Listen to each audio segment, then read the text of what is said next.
I want to now bring in Ben Collins, NBC News reporter focusing on online extremism. And I know you've been digging in, as Tom Winter was talking about. You've probably been talking all day together, digging into this story as we try to understand more about the online activity of this person of interest. And I know you've got some new information for us, Ben. That's correct. Bobby Crimo on the internet went by a rapper named Awake. And in those music videos that he put out under that name, it was pretty much just graphic depictions of mass violence, school shooting, or him getting murdered by the police after in cartoon form after a shooting that he perpetrated in these videos. And that was basically his aesthetic. He had a Discord forum where people hopped on and rooted him on for things. And most recent, before the shooting, the last post in the politics section of that Discord forum was a picture of Bud Dwyer, who famously, the politician who famously killed himself on live TV. So it's this sort of aesthetic of mass death that you saw in these forums. It was this fetishization of mass death that you saw constantly from his posts and his music videos. Tough to tell, right, Ben, but do you get a sense of what was driving this person of interest? What was driving Crimo to violence? What were the reasons why? Well, this is very difficult to say because you don't want to egg it on. But there is a community of people on the internet who are obsessed with mass death, and people who fetishized mass killers. And this has been happening since basically Columbine, but it has accelerated in the age of social media and the internet. And you see it a lot on boards like 4chan and places like that, extremist forums, where they have developed entire personalities based around the concept of killing people. They view it as like a scoreboard, the amount of deaths you can accrue in a mass killing. They talk about that afterwards too. Some of these forums talk about, they compare mass killers to previous mass killers and say, he didn't do as well as this guy or something like that. That's part of the community that he was appealing to in these spaces. And you could see it a lot, not just in his music videos, but in his posts across the internet. He was actually he was in other message boards on the internet that were literally just posts of people being beheaded or people being killed. He was a power user on those forums. It's basically a cult of death in these internet forums. So, Ben, it's kind of like the sick balance of push-pull understanding of why this crime potentially happened today if this person of interest becomes charged in the end.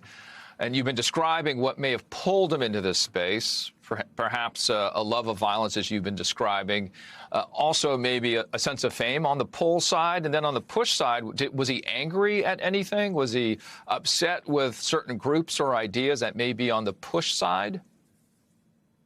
That's a good question. I don't want to place this in political leanings. He had a couple of times posted about Donald Trump. Once he was outside of his motorcade after Donald Trump landed for an event. And another time he was posted with the Trump flag draped around him. He posted that on his Twitter account. But I do want to say that the irony on these boards is just as important as the sincerity. So whether he was functionally a Donald Trump fan or not, you can't tell by two posts. You really cannot. What you can tell is this guy was obsessed with mass murder. Whether he was pushed that way from a politician or not, I'm not sure. But I can tell you he was pushed that way from a community of people on the internet who were effectively his fans and telling him to accelerate it. One of the things that you've probably heard many times from Tim Kavanagh, our analyst over here at MSNBC and NBC News, he often uses the word loner. Would you describe, based on the postings of this person of interest, that this person of interest was a loner and felt that others didn't accept this individual? Yeah, Richard, you can call these people loners, but at some point there are a lot of these loners, and they are no longer loners. If they're all going to the same forums, if they're all self-referential, if they talk about the other shooters, if they talk about the, what it looks like as art to do these things before they do it. These videos were posted in January. This is not a recent phenomenon for this person. If they have entire communities set up to talk about those music videos and, people know the references they're talking about when these things happen. This isn't a situation where there are loners. This is a situation where these people are operating functionally like a terror cell, rooting each other on to commit these murders for the sake of internet fame, even if they're not alive to see it. You have been digging deep into his online platform. In addition to that, were there any indications based on the artwork that he had exhibited through tattoos that also might give us a hint as to who he might be as an individual?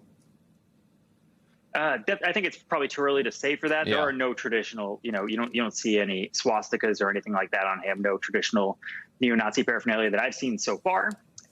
However, you can exist as a person who wants to murder people on the internet with a completely different form of artistic framework, I guess. That's what this guy was going for. He was there is effectively a 4chan mass shooter style aesthetic that he was trying to replicate in these videos. And whether that's tied to white supremacy is something that we'll figure out over the next few days. But that's what you see constantly in these spaces are people referencing those prior people. So it's a new kind of thing. It is like I said, it's like a cult of death on there. They constantly talk about the prior mass shootings on here. And I don't think this is any different. In your beat and expertise of online extremism, how does this person of interest either stand out or not stand out compared to other individuals that we've unfortunately had to try to understand and characterize in recent months and years? Well, I think the most interesting part of this is that he was sort of known on these online spaces. He had little biographies written about himself. He had tens of thousands of views on YouTube before all of this happened. He was sort of a known entity in these far right, mass shooting spaces on the internet. That's the difference. Is previously other people were aspiring to get into that space, and this guy was already making really terrible, by the way, art and rap about this sort of thing. He was already in there. So that's the big difference. People like the Uvalde shooter, for example, that was not the case. These are not known people. They are, pathetic people in general who go and shoot up a school, or they shoot up or they shoot up a supermarket or something, and they are seeking acclaim. This guy was, I don't want to say if he was appealing to fans or fulfilling his own, what his music video had shown. But that's the difference. This time it sort of happened in reverse. He was saying he was going to do this through his art for a very long time. I know we got to let you go. How long are we talking about? Months, years here, Ben, that he's had this track record? Years, definitely years. What's weird is that he went largely silent on a lot of these forums, on traditional forums like Twitter and YouTube, since basically January. It's unclear what he was doing since then, but he was still lingering around a couple other forums in more anonymous spaces.